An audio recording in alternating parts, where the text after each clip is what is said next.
everyone, and welcome back to Tokyo Talk. I'm Mai, and today we're diving into a really important word, rapport. And I'm Jack. Rapport. That's a fantastic choice, Mai. It's that smooth, easy feeling you get with someone, right? Exactly. Rapport means a close and harmonious relationship where people understand each other's feelings and communicate well. It's like when musicians in a jazz ensemble just click on stage. I get that. It's like when you're traveling and you instantly connect with a local over a shared meal. Even if your language skills are basic, that immediate understanding is gold. It truly is. But sometimes, even when you think you have common ground, rapport can be elusive. It reminds me of a rather deflating dating experience I had recently. Oh, here we go. Another chapter in Mai's quest for romance. So what happened? Did the algorithm of love fail you again? It wasn't about algorithms, Jack. We both liked jazz, both enjoyed art, but there was just no real rapport. Our conversations felt like playing different songs simultaneously. No harmony, no give and take. Ah, a conversational cacophony then. That sounds rough. So rapport is more than just shared interests. How would you distinguish it from, say, connection? That's a great question. When Jack mentions conversational cacophony, he means a harsh, discordant mixture of sounds in conversation. Connection is broader. You can have a connection with many people, like colleagues, but rapport implies a deeper, more harmonious understanding. So you might have a professional connection with a business associate from a different country, but developing genuine rapport might take more effort in navigating cultural nuances. For instance, I quickly built rapport with my new team after showing I understood their work style. Exactly. You could say, we have a good working connection, but if you said, we have a good rapport, it suggests you also understand and get along well on a more personal level. What about understanding, Jack? Understanding feels more cognitive. You can understand someone's point of view without necessarily having rapport with them.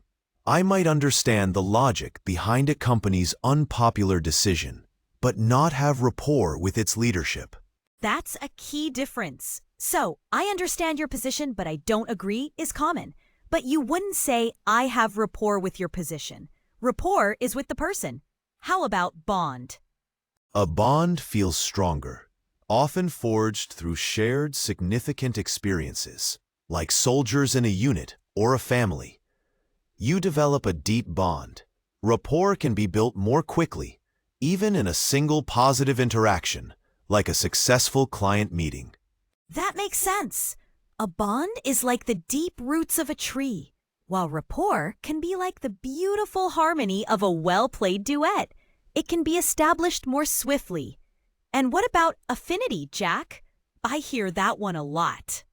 Affinity implies a natural liking or attraction towards someone or something, often without direct interaction. I have an affinity for cities with great street food.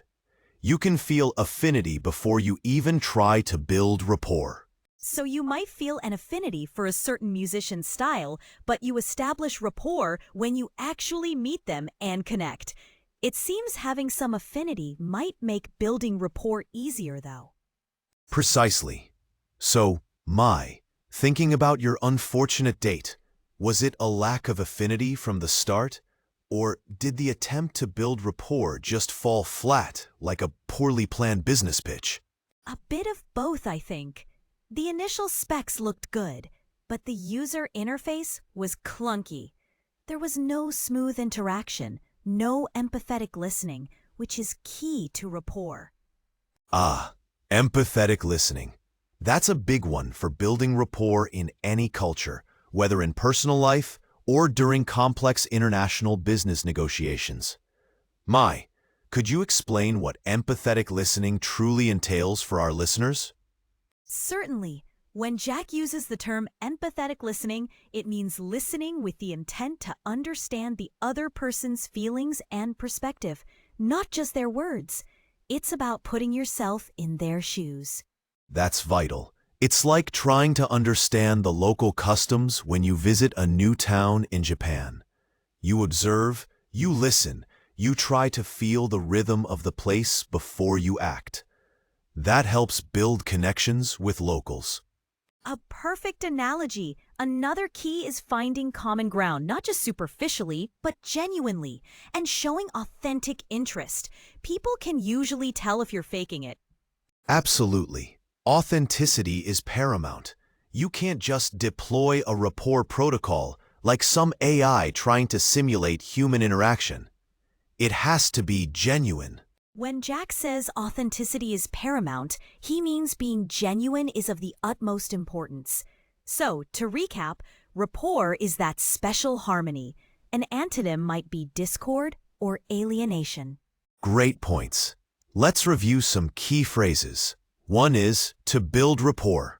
To build rapport means to actively create that sense of mutual understanding and harmony. For example, she was skilled at building rapport with new clients. Another one, establish a good rapport. Establish a good rapport is similar, meaning to set up that harmonious connection. For instance, the teacher quickly established a good rapport with her students. And lack of rapport. Lack of rapport refers to the absence of that mutual understanding, often leading to communication difficulties. For example, the team's failure was partly due to a lack of rapport between members. Now for a contrast. He has excellent rapport with his colleagues versus he has a professional connection with his colleagues. In he has excellent rapport with his colleagues, it implies a deep, harmonious understanding and smooth interaction.